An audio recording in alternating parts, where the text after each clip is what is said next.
अस्सलामुअलैकुम। मुरीदके में तहरीक लब्बैक पाकिस्तान पर जुल्म किया गया।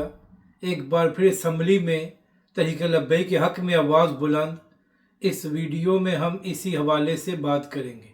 और अगर आपको ये वीडियो अच्छी लगे तो नाज़रीन कराम इसे लाइक और शेयर ज़रूर करें और कमेंट्स के ज़रिए अपनी राय का भी इजहार करें। नाज़रीन कराम, जब 26 नवंबर को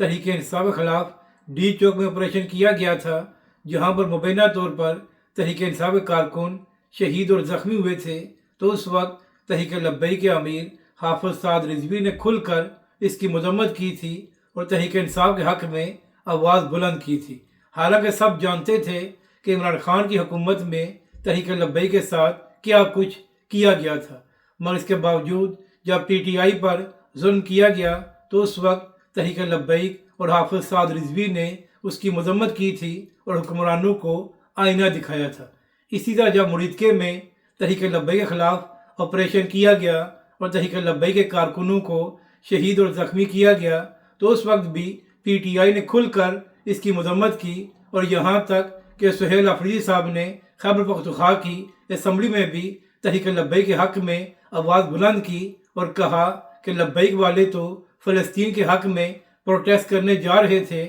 और हाफिज़ साद रिजवी बातचीत और मुज़ाकरात करने को तैयार थे, तो फिर उन पर जुल्म क्यों किया गया। तो अब इसी हवाले से एक और बयान सामने आया है, जहां पर KP असम्बली में शफी जान साहब बात कर रहे थे। तो बात करते हुए शफी जान साहब ने कहा कि जिस तरह 26 नवंबर को डी चौक में तहरीक इंसाफ के ख़िलाफ़ जुल्म किया गया था, इसी तरह मुरीदके में तहरीक लब्बैक पाकिस्तान पर भी जुल्म किया गया है और उनके कारकुनों का भी खून बहाया गया है। तो नाज़रीन कराम, ये अच्छी बात है कि अब असम्बली में भी ये बात हो रही है कि मुरीदके में तहरीक लब्बैक पाकिस्तान पर जुल्म किया गया है और तहरीक लब्बैक के कारकुनों का खून बहाया गया है। अगर नाज़रीन कराम आपको ये वीडियो अच्छी लगे तो इसे लाइक और शेयर ज़रूर करें और कमेंट्स के ज़रिए अपनी राय का भी इजहार करें।